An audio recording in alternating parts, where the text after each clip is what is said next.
তত্ত্বদেশম স্বয়ং সর্বসম্পন্ন তস্मै শ্রী গুরুবে নমঃ। জয় জগৎবন্ধু, জয় শ্রী গুরুদেব। আজ অতীব আনন্দের দিন। আমার শ্রী গুরুদেবের ৭৬তম শুভ আবির্ভাব তিথি। এই শুভ দিনে গুরুতত্ত্ব, গুরুদেবের কথা কিঞ্চিৎ আস্বাদন করব। সম্পূর্ণটা মানুষের সবাই বলে, সবার থেকে শুনে এবং গুরুমুখে শোনা কিছু কথা আপনাদের আস্বাদন করব আপনাদের সঙ্গে।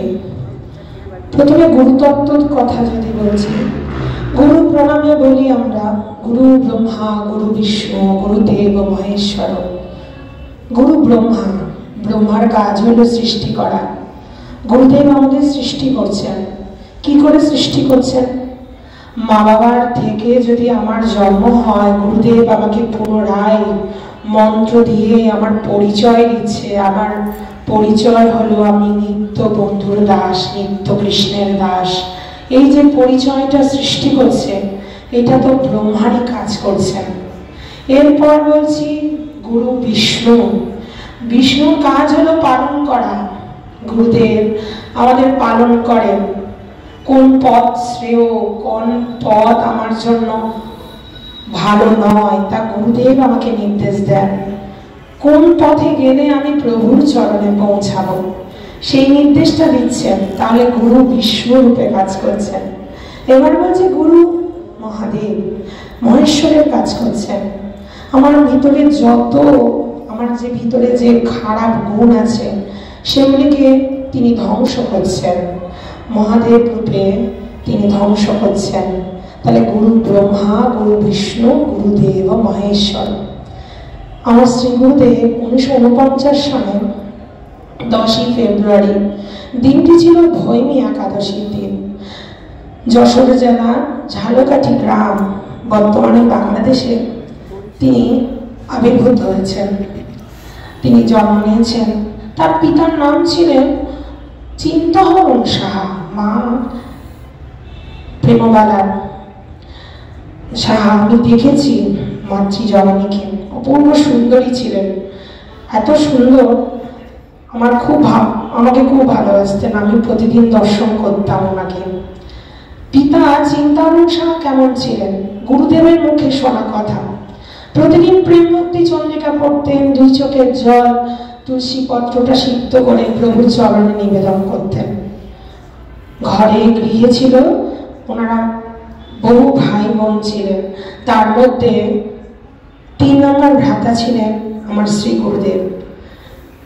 খুব মা বাবার কেমন থাকলে বোঝা যায় পুত্র সন্তান কেমন হয়। বাবাকে পাড়ার লোকেরা ডাকতো সাধু কর্তা বলে। তাহলে বুঝতেই পারছেন, সাধু কর্তা যাকে ডাকা হয়, তিনি কেমন থাকতে পারেন। কিছুদিন আগে গুরুদেব বলছেন, আমার বাবা আমাকে গীতা পাঠ করাতেন। ভোরবেলা উঠে আমরা যখন ঘুম থেকে উঠতাম না, তখন গায়ে জল ঢেলে দিতেন, আর উঠে মাত্র আমাদের গীতা পাঠ করাতেন। ছোটবেলা থেকেই আমরা ভাই বোনেরা সকলে মিলে গীতা পাঠ করতাম। সেই রকম ছিলেন পিতা চিন্তাহরণ সাহা। বাড়ির পাশে গোপাল সাহার বলে এক ভক্তের বাড়ি ছিল। সেখানে এসেছেন পরম গুরুদেব শ্রীমন ডক্টর মহানব্রত ব্রহ্মচারীজি। মা সন্তানদের নিয়ে সেই গোপাল সাহার বাড়িতে গেছেন। সেখানে গুরুদেবের সঙ্গে প্রথমবার দর্শন হয় মাতা প্রাণবালা দেবী। গুরুদেবের সান্নিধ্য লাভ করেন। কেমন মা বাবা হলে তার পুত্র সন্তান 2 জন সাধু হয়, একজন নয়। মায়ের জননী 2 সন্তান সাধু। সাধু হলে মানে এগুলি তো অন্যরকম, আপনারাই যা বুঝতে পারছেন। এবার বলি গুরুদেবের মধ্যে, পরিবারের মধ্যে কিরকম ছিল। হাতের লেখা শুনেছি আমি, হাতের লেখা খুবই সুন্দর গুরুদেবের। এবং আমাদের যে বন্ধু সারথী মামা আছে, ওনার হাতের লেখা খুবই সুন্দর। 2 ভাইয়ের হাতের লেখা কেমন করে সুন্দর হতো। তাদের পিতা চিন্তাহরণ সাহা হাতে লেখা জন্য বলে যেতেন, আর প্রতিদিন তারা হাতে লেখা অভ্যস্ত করতেন। তারপর গুরুদেব ছিলেন সংস্কৃত মনা। কিছুক্ষণ আগেই শুনেছি নাটক করতেন। তা এখান থেকে নয়, সেই শৈশব থেকে যখন তিনি তরুণ অবস্থায় ছিলেন তখন তিনি ছোট ভাই বোনদের নিয়ে রত্নাকর বলে এক নাটক পরিচালনা করেছিলেন। রত্নাকর দস্যু, যিনি ছিলেন বাল্মীকি মুনি, তার জীবনচরিত নিয়ে একটা নাটক তিনি মঞ্চস্থ করেন। এছাড়া গুরুদেবের লেখা নাটক বৌদির বিয়ে, এই নাটকটি ঝালকাঠি কলেজে মঞ্চস্থ হয়। সেইখানে এক গুরুদেব নারীর অভিনয় করেছিলেন, সে বুঝতেই পারছেন কেমন ছিলেন। তা আমরা নাটকের মধ্যে শুনলাম প্রভু জগৎবন্ধু সুন্দর, ধবলগিরির পথে, মহানামব্রত, বিভিন্ন নাটক লিখেছেন। আর গুরুদেবের রচনার মধ্যে আমরা গুরু বন্দনা যে পাই তা আমরা পেয়ে যাই। এছাড়া ভজন ভজনমালায় যে গুরু বন্দনা, সেই গুরু বন্দনা যদি আমরা কেউ পড়ি তাহলে আমাদের সামনে পরম গুরুদেবকে আমরা দেখতে পাই। গুরুদেবের জীবনে গুরু বলে যে গুরু অভিপ্রেত কাজকে, এখানে যে লেখা আছে গুরুর অভিপ্রেত কাজকে গুরু দীক্ষা বলে। গুরুর অভিপ্রেত কাজ কি? গুরুদেবকে সুখ দেওয়া, গুরুদেবের কিসে প্রসন্ন হবে, গুরুদেব কিসে শিষ্যকে, মানে শিষ্য কি আচরণ করলে গুরুদেব প্রসন্ন হয়, সেই কাজটাই করা হলো শিষ্যের কর্তব্য। আমার শ্রী গুরুদেব তেমনটি আজ পর্যন্ত করে যাচ্ছেন। গুরুদেব কিসে প্রসন্ন হবে আর আমার গুরুদেব কি করলে আনন্দ হয়, এই জায়গায় গুরুদেব থাকলে কি করতেন, এই জায়গায় গুরুদেব থাকলে কি বলতেন, এই সবটুকু পুরো জীবনে তিনি করে গেছেন। আজ যে আমরা যে প্রভাতী কীর্তন শুনি, জাগরণী কীর্তন আস্বাদন করছি, নিত্য প্রতিদিন তিনি করেন। যেই জায়গায় যেই অবস্থায় উনি আছেন সেই অবস্থায় তিনি জাগরণী কীর্তন করেন। এক ভক্তের মুখে শোনা, হসপিটালে আছেন সেখানেও তিনি জাগরণী কীর্তন করছেন। যেন জাগরণী কীর্তন যেন ওনার প্রাণ, বলতে গেলে প্রাণ। মহেন্দ্রজি বলতেন না, মহানামব্রত হলো আমার পাকা একটা ঘর, তার মধ্যে আমি কিছু সম্পদ রেখে যাচ্ছি। তিনি হলেন গুরুমুখ।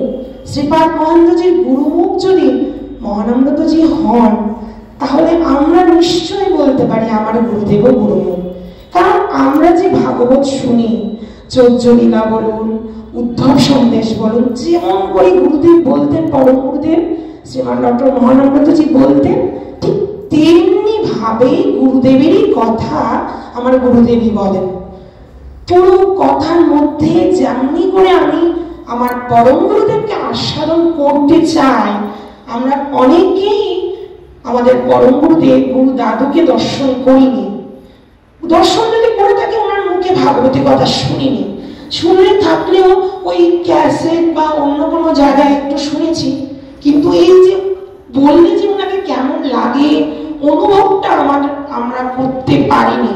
তা আমরা অবশ্যই আমাদের গুরুদেবের মধ্যে দিয়ে আমরা আস্বাদন করছি। ভজন ভজনমালায় যে গুরুদেবের যে লেখা গুরু বন্দনা, অপূর্ব সুন্দর পুরুষ পিবত লীলারস, জয় জয় শ্রী গুরুজি হে। যেন সুন্দর রূপে আমরা আমাদের পরম গুরুদেবকে দর্শন করছি। আমার গুরুদেব লিখছেন দাদু, মানে মহানামব্রতজি কেমন, ওনার সামনে কেমন সুন্দর পুরুষ, পিবত লীলারস। লীলারসটা কি করছে? পান করছেন। জয় জয় শ্রী গুরুজি হে। তিনি পরম সাধক, ভগবতী দায়ক, মানে আমাদেরকে ভক্তি দান করছেন, পরম কৃপাকারী হে। নিত্য লীলার সাথী, বন্ধু লীলার বশী, মহানাম প্রচারকারী হে। মহানাম যে প্রভুর নাম প্রচারকারী, তিনি নিত্য লীলায় বন্ধুকে স্মরণ করছেন। মহানাম প্রেমে ভাসিয়াছ জনে, অপূর্ব বচন ভঙ্গি হে। দারুণ গুরুদেবের, পরম গুরুদেবের যে অপূর্ব বচন ভঙ্গি, অপূর্ব যে লীলা বচনের যে ভগবত কথা শ্রবণের যে ভঙ্গি, তিনি এই কথাগুলো শুনলে যেন জানতে পারি। পণ্ডিত পবর কীর্তন রসিক, নাম সুধা পানকারী হে। তিনি পণ্ডিত পবর, কীর্তন রসিক, নাম যেন পান করছেন, শ্রবণ করছেন না, যেন শ্রবণটা দিয়ে পান করছেন নামের সুধা। সদা ধ্যানমগ্ন বহু গ্রন্থ রত্ন পরম দার্শনিক হে। বৈষ্ণব শ্রেষ্ঠ সবারই পৃষ্ঠ মোদের নয়নমণি হে। সত্যি আমাদের নয়নমণি, আমাদের প্রাণ, আমাদের পরম গুরুদেব বলছেন চলন তরিত, চলন দ্রুত, করম তরিত। দ্রুত চলার ভঙ্গিটা দ্রুত, কাজ করে একদম নিপুণ ভাবে। তাই বলছে সকল কর্মে নিপুণ হে। মান অপমান সকলই সমান। মহাপ্রভু বলেছেন না, তৃণাদপি সমীচীন, মান অপমান সকলই সমান। পরম ভাগবত তুমি হে, তুমি দয়াময় চির প্রেমময় অগতির গতিকারী হে। সদা সরল ভাব শিশুর স্বভাব সকলের মঙ্গলকারী হে। তব শ্রীচরণে সদায় শরণ পথিকে সাধনা হে। এই যে লিখেছেন এই আমার গুরুদেবের লেখা, যেন আমরা পরদূর গুরুদেবকে আস্বাদন করছি। আজ এই শুভ জন্মদিনে একটাই কামনা, আমাদের এই সংসারটা একটা সাগর, এটা পার হতে হবে। তাই নৌকা, আমি মনে করি নামের একটা নৌকা, যে নাম করব সেই নৌকায় উঠতে পারবো। নৌকায় দুজন কান্ডারি, একজন হলেন আমার পরম গুরুদেব আর একজন হলেন আমার শ্রী গুরুদেব। নামটা সম্বল করে আমরা সেই নৌকায় উঠতে পারবো। তাই নামের পুঁজি নিয়ে আমরা অবশ্যই নৌকায় উঠব। এই কামনা করি যেন ভজন করতে পারি, নাম করতে পারি, যেন গুরুদেবের চরণে সদা এই কামনা আমার। আজ এখানে গুরুদেবের কথা, গুরুতত্ত্ব বিশ্রাম করছি। জয় শ্রী গুরুদেব, জয় প্রভু জগৎবন্ধু সুন্দরের।